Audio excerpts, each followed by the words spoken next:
What's going on, guys? This is Rob, and if you're enjoying the content here on my channel, then make sure you hit the like button and make sure you hit subscribe so you can help decide what direction the content on my channel goes in the foreseeable future. Okay, so I was sitting here thinking, I was like, man, I was trying to figure out what I was going to do for the next couple of weeks, because to be honest with you guys, I'm getting kind of burned out on doing the whole like Marvel versus DC and how to kill superheroes. They're fun, but I think there also has to be a balance, where I don't feel like I'm driving myself up the wall doing the same thing over and over again. And so in order to make sure that I'm not getting bored by doing the same thing over and over again, we're going to do a bunch of Hulk stuff for the next couple of weeks. How much sense does that make? Actually, there's a huge difference. There's a huge difference. So all new, all different Marvel. DC Rebirth will still be here. That'll be our first set of videos throughout the day. And then Hulk will be the second set, just because of the fact that I love the Incredible Hulk. I love like Jeff Loeb's run. I love like Fall of Hulks, World War Hulks, Hulk Gray, which actually goes back and retells the origin story of the Incredible Hulk, which I think we'll do that after we finish with this whole short Red Hulk storyline thing that's going on right now. But anyway, so what this does, this particular one, this red and green, this actually follows after the events of World War Hulk, because we talked about that the first time when we were dealing with like Red Hulk versus Green Hulk. What Jeff Loeb did is he basically came through and it was literally just like trying everything. I mean, it was, throwing everything at the wall to see what sticks. And the reason for this is because Jeff Loeb, in a lot of ways, was like Marvel's Grant Morrison. Like, I mean, Grant Morrison wrote for Marvel, for a time, but when people think of Grant Morrison, they think of DC. They think of Doom Patrol. They think of JLA. They think of Final Crisis. They look at him as like the DC guy. And in truth, it really is that way. When Grant Morrison shows up at DC and says, hey, I want to write this story, DC's like, okay, go ahead. And then he just writes it and it sells. I don't know why, but it sells. Some of his stories are really, really good. Others don't really resonate with me, but they always seem to do well. With Jeff Loeb, it was a lot of the same way. We got Spider-Man Blue, I think it was, Captain America White, Hulk Gray, Daredevil Yellow. It was really like these origin stories for these major characters. But then we also got a lot of ancillary stories that he wrote in between. And he had some really, really solid runs. For me, Hulk is really his best one. But what this did is it allowed Jeff Loeb to say, okay, we're going to take the Incredible Hulk title for, these 12 issues or however long it lasts, and we're going to split it in half for like the last 3. So for issues maybe 7, 8, 9, and 10, I think it was, he's like, it's just going to be like 2 stories in one, basically. It's going to be a Green Hulk story and a Red Hulk story. So it was really kind of a throwback to the old school Marvel 2-in-1s from back in the day. But the fact remains here that this again basically picks up after the events of the last story arc, when we had seen the Incredible Hulk going against Red Hulk, presumably defeating him, and then just walking off into the sunset and kind of calling it a day. And so what happens is we actually pick up with Hulk just kind of walking around the country. That's really what he does. He just goes from like one place to the next. He just moves around constantly, but he ends up in Las Vegas. Now, those of you guys who are familiar with the Incredible Hulk mythos in Las Vegas, you guys know what's coming. The title probably gives it away too, The Return of Grey Hulk, but you guys probably know what's coming. We get to see the return of Joe Fixit. Yes, I love Joe Fixit Hulk. He's one of my favorite versions of the Hulk. So once we get into Las Vegas, this is again really just Jeff Loeb just saying, hey, here's just a thing that's happening. Like with a lot of this stuff with Red Hulk, Jeff Loeb's like, for whatever reason, these events are unfolding the way they are. It doesn't matter. They're just going on right now. And it's a reason for us to involve the Hulk, which any story that involves a Hulk is a good story. So anyway, when Bruce Banner gets in here, it's basically this Las Vegas casino that's being attacked by Wendigos or Wendigos, whatever, however it is you choose to pronounce it. Now, in Marvel Comics, Wendigos were kind of akin to like this vampire / Sasquatch concept, in the sense that they were very Sasquatch-like in terms of their physical appearance, but bites are what transformed other people into Wendigos. Now, they could reverse the process in a lot of ways, but I think there was a story where Wolverine was a Wendigo, or maybe he fought them. I don't remember off the top of my head, but it's some of those old school stuff. And Jeff Loeb's just really kind of drawing on a lot of these obscure things, grabbing him in here. But in the midst of all this conflict, of course, as we know, when Banner gets really, really excited, when his blood pressure starts rising, he starts transforming into the Hulk. But instead of transforming into the Green Hulk, he turns into Joe Fixit. Now, the big difference between Joe Fixit Hulk and Green Hulk is actually there's 2 main differences here. Of course, with Joe Fixit, he's not nearly as strong as the Green Incredible Hulk, but he has his own personality and he's still moderately intelligent. The problem with this is he's basically like a mob boss. But the other half of this was that this was Marvel giving basis or giving, continuity behind the Gray Hulk. And what I mean is that, of course, when the Incredible Hulk was first published in Marvel Comics, he was gray. The issue is that they couldn't keep the color scheme, so eventually they made him green. But there was no real explanation as to why the Hulk went from gray to green. It was just suddenly he's green now and he's going to to be that way forever. And so it was kind of like, all right, whatever. Well, then Marvel eventually came back and they said, no. Grey Hulk was a totally different persona. That was a whole different being. The Green Hulk that you saw was just a new version of the Incredible Hulk, and that just turned out to be the most prominent one. What Marvel also said was that the Grey Hulk was basically Joe Fixit, this guy that just liked to run the town, basically. He largely resided within Las Vegas. That was kind of his base of operations, but every once in a while he would pop out somewhere else. It was very rare that would happen, but he would pop out somewhere else. And then of course we'd get to see the Grey Hulk kind of going crazy and doing his own thing. And of course, again, this is really just Jeff Loeb kind of moving the character in a different direction, folding him around, giving us different things. But of course, Grey Hulk is more than a match for all of these Wendigos. I mean, they're really not much of a challenge for him. And so he basically begins taking all of them out, fighting them off as best he can. The kicker to all this is that while it's happening, we're suddenly met with the arrival of Moon Knight. Now, don't ask me why Mark Spector's here. He is just here. He's basically kind of been keeping tabs on things. And it's really kind of funny because of the fact that when Grey Hulk first popped out and he started fighting all these Wendigos, it was actually Mark Spector who was here with his girlfriend. Now, of course, Mark was operating under the alias of Scott, but the idea here was that he was basically present while all this stuff unfolded. And so he's like, well, while I'm here, I might as well be Moon Knight and start tearing some stuff up. And so it's actually kind of cool to see Moon Knight and Banner going against one another. The funny thing about this, and something to keep in mind here, is that while Mark Spector is nowhere near on the same level of strength as the Incredible Hulk of any iteration of the Incredible Hulk, he's still very capable in terms of his fighting. And so he tries to blind him as best he can, but it's really just a combination of gadgets, of tricks and so on that try to subdue the Hulk. The problem with this is that Mark Spector is used to going against the Green Hulk, who's wildly strong, but easily confused. And so because of this, because he's going against Joe Fixit, it's not the same thing. He's not as strong, but he's a lot more intelligent than Savage Hulk is. And so, while he's in the midst, or at least preparing to absolutely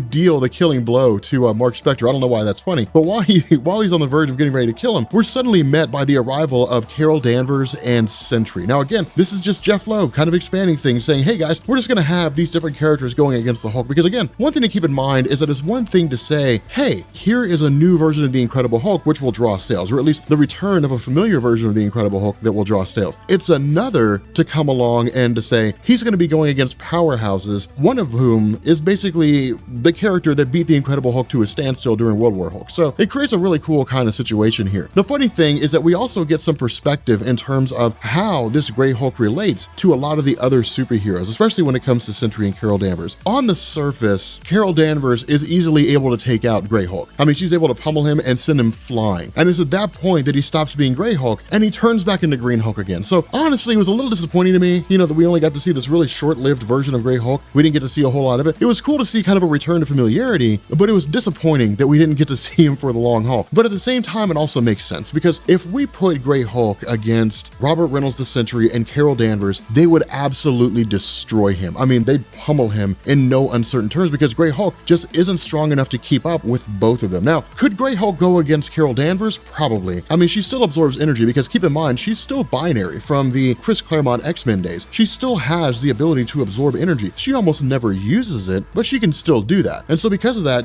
she probably would have been able to absorb off his gamma radiation or something to that degree and basically pummel him to the point that he was easily defeated. Sentry would absolutely obliterate Grey Hulk. There's no discussion to be had. That's just the way it is. But the two of them together would be even more difficult of a challenge for Grey Hulk to take on in any real circumstance. And so because of this, we basically have Mark Spector with his gadgets and intelligence fighting alongside Carol Danvers and the Sentry against Savage Hulk. Now, the funny thing about this, and this is where things get a little weird here, is something you'll notice is the Sentry is not a consistent part of this conflict. And this, I think, was Jeff Loeb trying to reconcile some issues here. And the reason why I say that is, if the Sentry was able to fight Savage Hulk to a standstill when he was in his Worldbreaker form, the angriest he'd ever been, far angrier than he is right now, if he was able to fight Hulk to a standstill using the full extent of his abilities in that situation, then he should easily be able to subdue your run-of-the-mill Savage Hulk who's not in his angriest form. That doesn't seem to be the case here. Instead, Sentry is actually hands-off in a lot of different ways, and Jeff Loeb plays this smart. Instead of having the Sentry go against Savage Hulk and then us as the reader asking the question, well, if he could fight Worldbreaker Hulk to a standstill, surely he could take on Savage Hulk. Instead, he really has Sentry doing a lot of protection for your average citizens, because remember, this is not just the four of these guys fighting. It's not just Carol Danvers, Sentry, and Moon Knight fighting against Savage Hulk. There's collateral damage. Not to mention, we still have the Wendigos who are here. And so for the most part, the entire conflict, as short as it is, turns into an operation to try to save lives, as opposed to just kind of running amok. Now, this is why I say this one's kind of like a filler. This is really just Jeff Loeb sort of filling things in because it begs the question, what was the point of this story? Now, things actually get a little crazier when we have Brother Voodoo step in, and it's actually super short-lived. It's kind of funny. But with these Wendigos running through and running amok and attacking the Incredible Hulk, because Joe Fixit had basically taken out one of these Wendigos, they look at him as the prime threat and begin trying to take him out. In the midst of all this, you still have the Sentry, Moon Knight, and Carol Danvers trying to keep people protected as best they can. But then suddenly we have Wendigo Hulk. We have Wendy Hulk. I don't know how you pronounce that, but it's a Hulk Wendigo. I think that Jeff Loeb was just kind of having fun, to be quite honest. I couldn't imagine this being part of like an actual, real, legitimate story. It is in continuity. It is part of the main line of stories. Things will get even more batshit crazy when we get to like Red Hulk and his offenders against Green Hulk and his defenders fighting against like Galactus. Like then we start getting into crazy things. But I think in a lot of ways, this was Jeff Loeb saying, hey guys, we just got out of Planet Hulk. We just got out of World War Hulk. We just finished World War Hulk after Smash. We've got the Red Hulk. People are trying to figure out who he is because remember, we still don't know who he is yet. You know, people are trying to figure out who he is. Let's just have a little bit of fun. Let's just mess around. Let's just enjoy ourselves a bit. And it was cool. It was cool to see this because as silly as the story may seem, at the end of the day, at least for me anyway, it was just fun.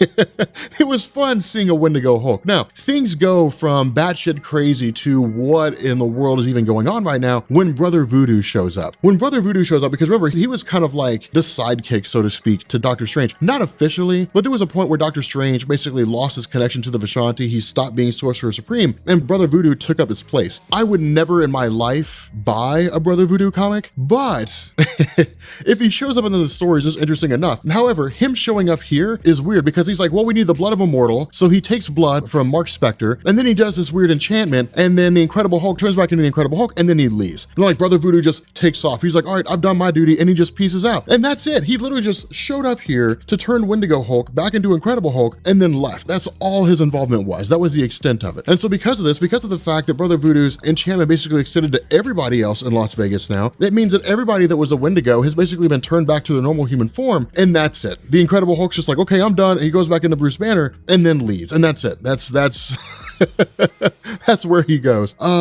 This again, you know, it was a fun little story, but in a lot of ways, it was also Jeff Loeb just kind of killing time. It's weird, it's kind of strange, but again, the other half of this equation was Red Hulk. Now, the kicker about Red Hulk is that again, this comes out of really the first story arc with Red Hulk himself, where he had basically gone against everybody in S.H.I.E.L.D. He had taken out Thor, he had taken out Green Hulk, he had taken out She-Hulk especially, and that's really where this picks up from. It really focuses a lot on She-Hulk. Now, the four folks that we initially pick up with are Maria Hill, Thundra, She-Hulk, and Valkyrie. Now, the crazy thing about this is that this will deal with an all-female team, but the way that Jeff Loeb does this actually works really well. And the reason why is because one of the big complaints people have about diversity right now in Marvel is they're kind of throwing so much out so fast. They're changing up so many things. The Lady Liberators had effectively always been a concept in Marvel Comics. And in fact, A-Force in a lot of ways was really looked at a newest incarnation of the Lady Liberators as opposed to just calling them the Lady Liberators by name. Instead, we got A-Force, which was actually a really, really cool line of comics in and of itself as part of Secret Wars and even after Secret Wars. I'm really disappointed that it got canceled. But the Lady Liberators always, you know, fought all these different kinds of fights, but it was really Marvel just grabbing the top female characters of the time and bringing them all together. Not all the stories were great, but a lot of the stories were pretty solid. Now, to provide a little bit of emphasis here, of course, I don't really think She-Hulk needs an introduction. You know, most everybody knows about her. It seems like it'd be kind of redundant to talk about her, but Valkyrie and Thundra, that's a whole different kettle of beans. So with Thundra as a character, she hails from the future. Really, I think the future of an alternate reality. I want to say it's Earth 981, but there were times where she would jump back and forth through time, but she was basically a woman who was bred for combat. And so while I wouldn't say that she's the strongest one we're ever going to meet, she's very, very capable in terms of her own right. The other half of this is that we also have Valkyrie. Now, Valkyrie is really, really interesting in the realm of the Asgardian mythos because Brunhild was originally a character that was created, or at least empowered by Odin, for the purpose of serving as part of a group called the Valkyr. And all they did is they basically traversed landscapes of battles that were fought by people who believed in Odin and the Asgardians and would decide which of those people who had died in conflict were worthy of going on to the afterlife, basically going on to live among the honored dead. Those who were not deemed worthy would just basically go to hell. They would go to the Asgardian hell. It was kind of a crappy thing, but this entire situation is being rallied by Maria Hill because Maria Hill is effectively sitting down and saying, okay, Red Hulk seems to be beyond our ability to control. Because remember, a lot of this is a mad dash to try to figure out who it is is that Red Hulk is. Now, the reason why this is important, the reason why I'm even covering this, because normally I wouldn't run over this, but the reason why it matters is because once we get to the Incredible Hulk number 600, which is really like a return to the main storyline, and that's where Jeph Loeb gets back to business and starts focusing on Red Hulk and leading into Fall of Hulks, World War Hulks, all that kind of stuff, there will be an encounter between Ben Urich and She-Hulk, where she will reference this conflict. But I also thought it would be kind of a cool idea to add a little more Red Hulk to this particular situation. So, of course, with She-Hulk and with Thundra and with Valkyrie showing up, they immediately try to take out Red Hulk. But again, the main ability of Red Hulk is to basically absorb energy. Now, he has strength. He has incredible strength. It's not unlimited like Savage Hulk is, but he does have a vast amount of strength. The idea here is that with these women coming together, the goal of She-Hulk was to say, well, if, some of the most prominent superheroes couldn't do it, maybe we could, because we would go in as the underdogs. Red Hulk would go in thinking that we're fighting a losing battle, and he would basically underestimate us. The problem is that Red Hulk is by definition a strategist. I mean, he has military strategy under his belt. And so going into this, he's like, no. I'm not underestimating anybody. I'm going to take them all. Like, I'm going to fight them all, and I'm going to win. And so in the end, he's actually able to subdue She-Hulk. Now, the problem with this is that when this happens, I wouldn't say She-Hulk's the rallying point of the Lady Liberators. Basically, what he says is either Thundra and Valkyrie can come back inside and we can knock boots, or I'm gonna kill She-Hulk. He tries to extort them into sex. It's weird. It's strange. Jeph Loeb, man, I'm kind of wondering what's going on. But at any event, of course, we have Valkyrie and Thundra stepping in and trying to subdue, Red Hulk as best they can. Now, of course, again, because of the fact that they're not the most capable in terms of military strategy, despite the fact that they are pretty strong in terms of their physical abilities, in the end, it seems like Red Hulk is getting the upper hand. It really seems like Red Hulk is able to take them out. Now, they are able to rally, they are able to come together, but ultimately, once they believe they have him killed, stabbing him and presumably hanging him and so on, he really just says, okay, fine, if you guys want to be serious, we can be serious. And this is when Jeph Loeb takes the story away from, hey, let's just have some fun, let's have these females, go against Red Hulk, to, all right, let's get down to brass taxes. Let's start moving in the direction of the story being serious. And so ultimately, we have Tigra, we have Jessica Drew, we have Susan Storm, we have Storm herself, we have all these different people coming together, Black Widow, they're all coming together for the purpose of trying to take on Red Hulk. Now, this is actually really cool because in a lot of different ways, these different women in the superhero community are vastly capable in their own abilities. I mean, you have Storm, who literally is an Omega level mutant and is controlling the elements of the Earth. Susan Storm has fought a wide variety of different people, everybody from Galactus, the Living Tribunal, all the way down to your run-of-the-mill mole man, your average guys. Jessica Drew, Natasha Romanoff, Black Widow, Thundra, She-Hulk. These are all, Hellcat, these are all very capable fighters in their own right. And so it's a multitude of different strategies all coming together for the purpose of trying to subdue the Red Hulk. The problem with this is that it doesn't seem like they're going to be able to pull it off. It doesn't seem like they're going to be able to succeed in this. Now, of course, they do. They all end up coming together and they all ended up taking Red Hulk out, but that's what it takes. It's really Jeph Loeb saying, hey, look, guys, sheer strength, brunt strength is not going to be able to take him out. You need Susan Storm putting a bubble around his head, a force field around his head, so he basically can't breathe and he'll pass out. You need Storm electrocuting him. You need She-Hulk beating the hell out of him. You need all these characters all coming together in their own way to effectively defeat Red Hulk. Now, once he's subdued, and this is where things get important, this is where things begin to change. Once he's subdued, he basically grabs Thundra and takes off. Now, while She-Hulk's trying to come after him, while She-Hulk's trying to locate him and doesn't initially seem to be successful, he basically says, I'm here to recruit you. I'm here to recruit you to my side because you are a formidable warrior. You're very, very capable. You've gone against the Incredible Hulk in a multitude of circumstances, but I'm not the Incredible Hulk. I'm a strategist. I'm not just some guy running around destroying things. And so he says, I'm going to call on you. And when I do, you better answer. And if you don't, then I'm going to find you and I'm going to kill you. And so being put between a rock and a hard place, essentially, Red Hulk seems to bail out. He seems to take off. And so we ultimately have Thundra and She-Hulk talking to each other and saying, hey, look, yeah, everything's fine. Everything's cool. Don't worry about it. I'm good. I was able to fight him off and I'm back on my own. I'll go off and do my own thing. All the while, none of them aware of the fact that Thundra is basically going to be a spy for Red Hulk. She's going to work on his behalf. So again, this little bit of a story I wouldn't say it's the best ever. And in fact, if you go look at all the ratings, it gets 2.5 at best, but it does lay the groundwork for some very important things that come later on when we actually get back into the good storytelling for the Incredible Hulk mythos. But with that being said, yeah, we're gonna go ahead and bring this video to an end. I hope you guys liked it. If you guys are new here to Comics Explained, make sure you hit the sub button to become part of the Rob Core. If you guys enjoy this video, make sure you drop a like and yeah, I will catch you all later. Peace.